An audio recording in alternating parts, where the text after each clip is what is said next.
Esta chimenea no echa humo. Claro, es que dentro hay una estufa de inercia. Toca la pared. ¿Está ardiendo? Pues hace 24 horas que no le echamos leña. ¿Estás cocinando? Sí, estamos haciendo una sopa. Pues me autoinvito a comer.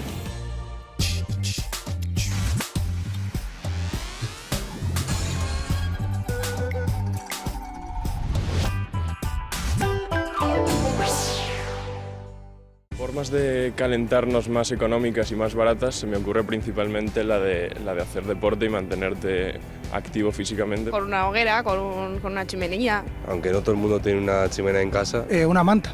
Con una camiseta térmica. Se me ocurre una estufa. Yo tengo una chiquitilla en casa. Lo que utilizan mis tíos, que les va muy bien porque calienta enseguida la casa, es leña. Tiene una chimenea en el salón y normalmente les sirve tanto para la planta baja como para la planta de arriba. La típica bolsa caliente de agua, te la metes pues, en la cama o lo que sea y eso se calienta y ya te aguanta la noche entera. Cuando estás cocinando, claro, te pones calentito porque pues si enciendes el horno o lo que sea y estás haciendo algo, pues te distraes, te mueves. Por ejemplo, una persona al lado, gente en casa, siempre hay más calor. Simplemente se calienta más una casa con más personas.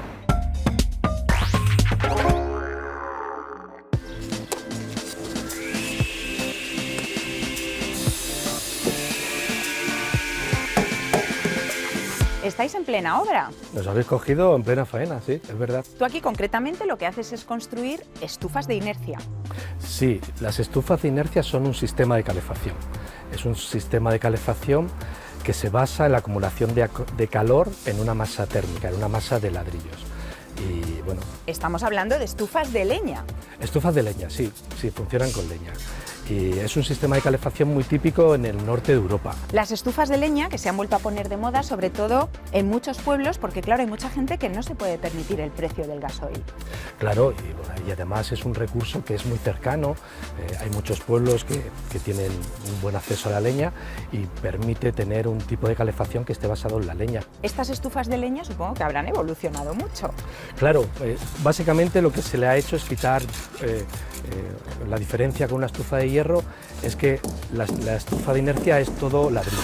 Y entonces son estufas que pueden pesar 1000, 2000, 3000 kilogramos, que queda acumulado en una masa de ladrillo y cuando termina la combustión, al contrario que una estufa de hierro, no se queda fría la estufa, sino que emite calor durante 12, 24 o 36 horas después de haberse apagado el fuego. Es el tipo de calor por radiación. Las estufas de inercia calientan la casa por dentro, es decir, hacen una temperatura muy homogénea, con lo cual no hay corrientes de aire y la sensación es muy confortable. Además, el cuerpo humano, que es un 25% más sensible a la radiación, nos calienta por dentro, nos calienta los huesos. Son menos contaminantes, no vemos el humo salir por la chimenea. Son combustiones mucho más limpias. Lo que hace es que acumula el calor del humo dentro de una serie de campanas, una serie de canales, y cuando sale por la chimenea sale a baja temperatura, unos 100, 120 grados, y todo el resto del calor, desde los 800 o 900 grados que tienen las cámaras de combustión inicialmente, todo ese calor se queda acumulado en una masa térmica y lo va soltando poco a poco. La combustión dura un par de horas. Cuando la estufa se apaga, el calor residual se mantiene durante muchas horas, 24 horas o hasta 36 horas dentro de la estufa, y la va emitiendo suavemente a la casa. ¿Quién te pide este tipo de estufas? Porque claro, yo no sé si yo en Madrid, en mi piso, puedo instalar una estufa como esta. Claro, la principal desventaja de una estufa de inercia es su peso. Son objetos muy pesados para poder acumular ese calor. Entonces, una estufa de inercia, por pequeña que sea, va a pesar 500 o 600 kilos. En un piso no pueden, los forjados de los pisos no las aguantan, no están preparados para ello. Pero trabajamos en muchas casas aisladas, en zonas rurales o en casas de pueblo, normalmente en plantas bajas, pero a veces en primeras plantas también hay estrategias para reforzar los forjados y que también se puedan construir en primeras plantas. Una estufa de estas, ¿cuántos metros cuadrados puede calentar? Depende, en cada casa se hace un estudio, cuanto más diáfano es el espacio mejor, y suelen calentar pues hasta 200 metros cuadrados puede calentar una estufa de inercia. Claro, su calor es complementario al aislamiento de la casa. Cuanto mejor esté aislada la casa, menos calor pierde. Entonces, con encenderla una vez, una carga de leña cada 24 o 36 horas es suficiente. También depende de la ubicación geográfica. No es lo mismo hacer una estufa de inercia en el País Vasco, por ejemplo, en el norte de España, que hacerla en Cádiz o hacerla en Almería. Bueno, estamos hablando de la leña, que sí es un recurso renovable, pero al final el bosque hay que cuidarlo. Hay que buscar sistemas de calefacción que cada vez sean más eficientes. Es leña, pero es un recurso renovable, es decir, podemos gestionar los bosques para que nos puedan gestionar esa parte de necesidad energética dentro de una casa. ¿Son seguras? ¿La gente puede estar tranquila? Son muy seguras. Las estufas de inercia exteriormente no queman. Interiormente desarrollan temperaturas de 800 o 900 grados, pero las paredes son muy gruesas para que acumulen ese calor.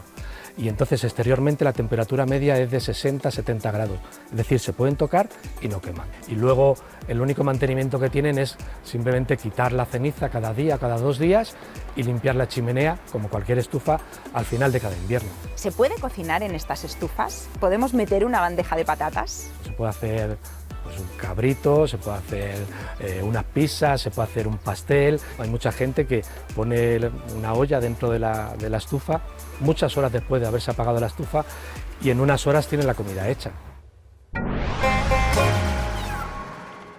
No sabemos qué va a pasar en el futuro, ¿no? Tenemos muchos retos hoy en día, por un lado el reto energético, por otro lado el reto del cambio climático. Tenemos que preparar nuestros edificios para poder enfrentar estos retos, ¿no? ¿Y cómo? La primera cosa que tenemos que hacer en los edificios es aislarlos bien. Una vez aislado bien el edificio, reducimos la demanda energética, ¿no? Y la demanda energética es la energía que necesita un edificio para funcionar, ¿no? Para calefactarse o refrigerarse. Lo que tenemos que es ir desprendiéndonos de los combustibles fósiles, dejando atrás las calderas de gas, las calderas de petróleo, las calderas de carbón que todavía existen en España, y apostando por unos equipamientos que utilizan la energía eléctrica, alimentada por energías renovables. Y estas fuentes son las fuentes que se llama aerotermia.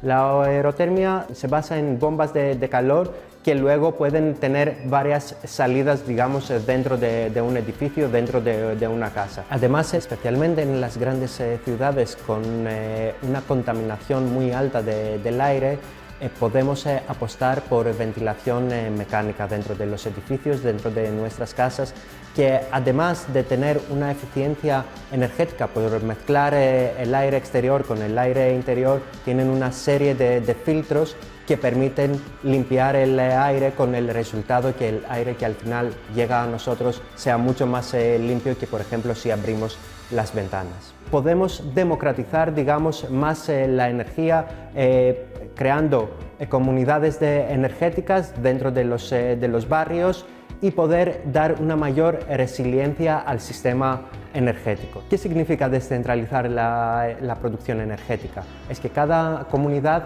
pueda tener sus paneles solares en la cubierta, por ejemplo los paneles solares u otra fuente energética, ¿no?, de energías renovables, y poder producir y gestionar su propia energía, ¿no?, y generando así también modelos de negocio dentro de la misma comunidad.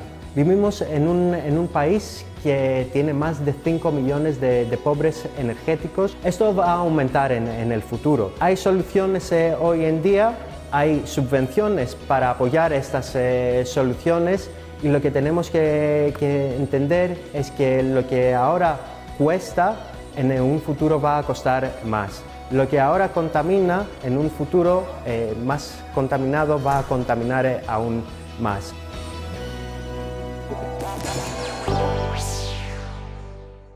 Bueno, pues la revolución solar está en marcha, ¿no, María? Sí, efectivamente. Sin embargo, no vemos demasiados edificios con placas solares. Bueno, no las vemos, pero ya se empiezan a ver. Ya hay urbanizaciones y bloques de vecinos que se han dado cuenta de que poniendo placas pueden tener facturas muchísimo más baratas, y que además es algo asequible, fácil, que les hace cualquier instalador, y que es cuestión de ponerse, ni siquiera a todos, solo un tercio de los vecinos de acuerdo. Sin embargo, da un poco de vértigo, ¿no?, cambiar el sistema de climatización en casa.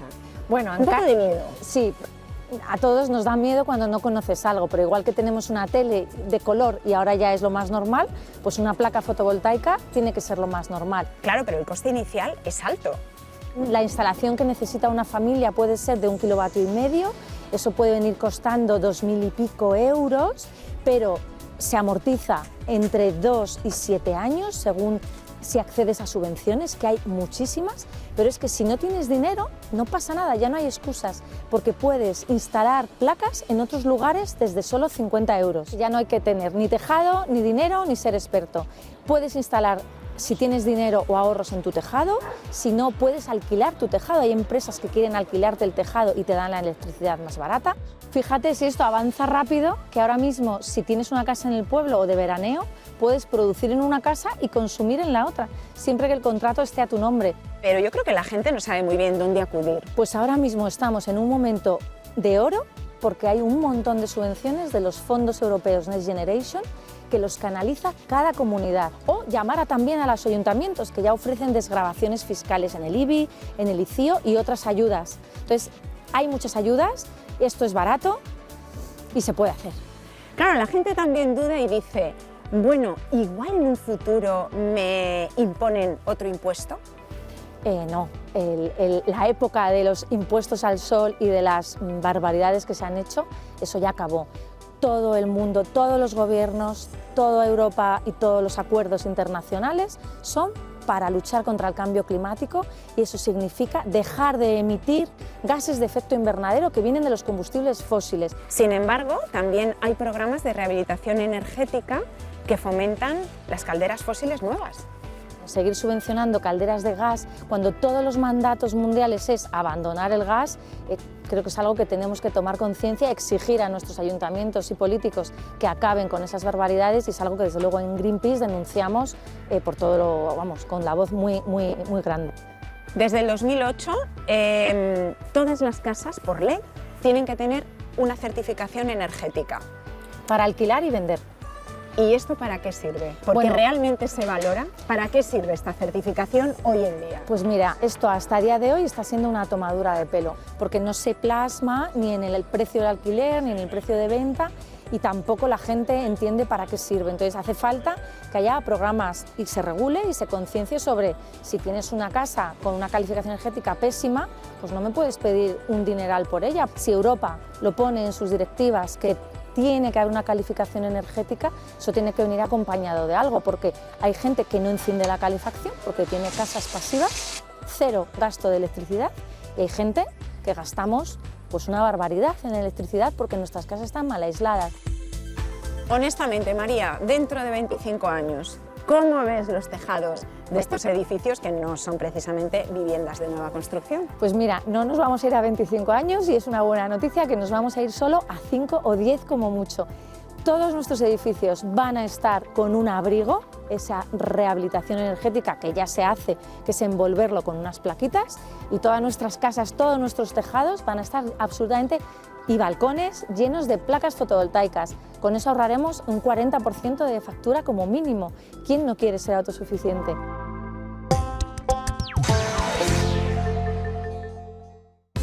Nos vamos de Villanueva de la Vera con una imagen muy distinta a las estufas de inercia. La Cascada del Diablo, ¿qué os parece?